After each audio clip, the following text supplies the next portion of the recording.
আমরা এখন রয়েছি নর্থ সিকিমের মাঙ্গান থেকে সিংথাম যাওয়ার রাস্তায়।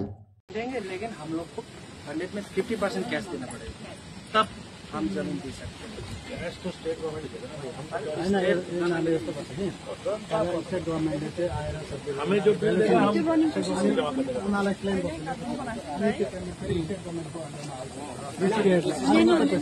हामी सुने ना रिटर्न में पहला दिया नहीं ऐसा कर सकते हैं। नेचुरल डिजास्टर में से इमरजेंसी फंड होता है ना, यही बोल रहा हूँ मैं, यही बोल रहा हूँ। आप लोग डायरेक्ट नहीं दे सकते, यही बोल रहा हूँ। पब्लिक के साथ डील नहीं कर सकते, डीसी को ऐड मारते हैं, हम डीसी को दे सकते हैं, डीसी को ऐड में डालेगा ना। फ्री प्रोसेस यही हम बोल रहे हैं सर। ये नेचुरल डिजास्टर में होता है कि इमरजेंसी फंड होता है ना, त्यो त पनि कुरै ननिकाल्नु, सीधा कुरा गर्नु जो पहिला आफ्नो। তোমরা অনেকেই জানো যে কাল এখানে কিন্তু একটা ভূমিধস হয়েছে এবং রাস্তা অনেকটা ভেঙে গেছে, যেটা মাঙ্গান থেকে সিংথাম যাওয়ার রাস্তায় মারচক বলে গ্রাম। বুঝতে পারছি এই রাস্তাটা তার নিচে ঠিক মারচক বলে একটা গ্রাম রয়েছে, সেই গ্রামে কিন্তু 3টে বাড়ি পুরোপুরি ক্ষতিগ্রস্ত হয়েছে এবং এখান থেকে কিন্তু কি বলবো হঠাৎ কিন্তু রাস্তাটা পুরো বসে যেয়ে পড়ে, পুরো নিচে কিন্তু মাটি নেমে গেছে এবং পরপর কিন্তু 3 থেকে 4টে বাড়ি কিন্তু খুব ক্ষতিগ্রস্ত হয়েছে। তোমরা বুঝতেই পারছো যারা বলছো নর্থ সিকিম আসবে, নর্থ সিকিম কিন্তু এখন খোলার কোনো রকম চান্স নেই। দেখতে পাচ্ছ নতুন রাস্তা তৈরি করার সময় কিন্তু বিপত্তি, যখন রোলিংয়ের কাজ চলছিল এখানে কিন্তু হঠাৎ রাস্তাটা বসে যায় এবং রাস্তাটা বসে ভালো রকম একটা ক্ষতিগ্রস্ত হয়েছে।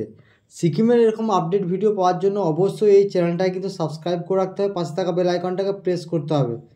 দেখে বুঝতেই পারছো দেখো উপর থেকে কতটা নিচের দিকে নেমে গেছে মাটি এবং এর নিচেই কিন্তু একটা ছোট্ট গ্রাম রয়েছে। সেই গ্রামের কিন্তু মানে কি বলবো পরপর 3টে বাড়ি কিন্তু পুরো ক্ষতিগ্রস্ত হয়েছে, এখনও পর্যন্ত কিন্তু খুব অবস্থা খারাপ। সিকিমের এরকম ইনফরমেশান ভিডিও পাওয়ার জন্য অবশ্যই এই চ্যানেলটাকে সাবস্ক্রাইব করে রাখতে হবে, পাশে থাকা বেল আইকনটাকে প্রেস করে রাখতে হবে। আর যারা ফেসবুক পেজ থেকে দেখছো তারা পেজটাকে ফলো করে দিও। দেখতে পাচ্ছ এখানে কিন্তু গাড়ির চাকার অলরেডি দাগ রয়েছে, তার মানে গাড়ি নিশ্চয়ই কাজ চলছিল, সেই কাজ করার সময় কিন্তু অ্যাকচুয়াল বিপত্তি হয়েছে, কারণ ভারী গাড়ির চাকার দাগ রয়েছে এই মুহূর্তে।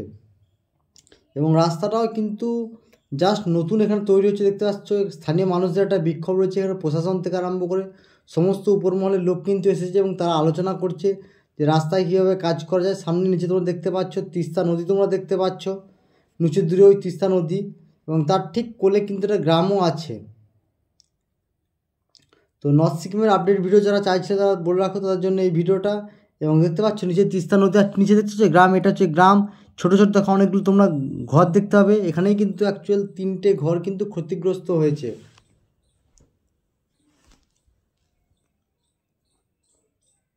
প্রশাসনিক লোকরা সবাই এসেছে, রাস্তাটাকে আপাতত এখানে বন্ধ করে দেওয়া হয়েছে। রাস্তা আপাতত যান চলাচল বন্ধ, কারণ এই রাস্তাটা রিসেন্ট নতুন রাস্তা তৈরি হয়েছিল এবং তার মধ্যেই কিন্তু বিপত্তি।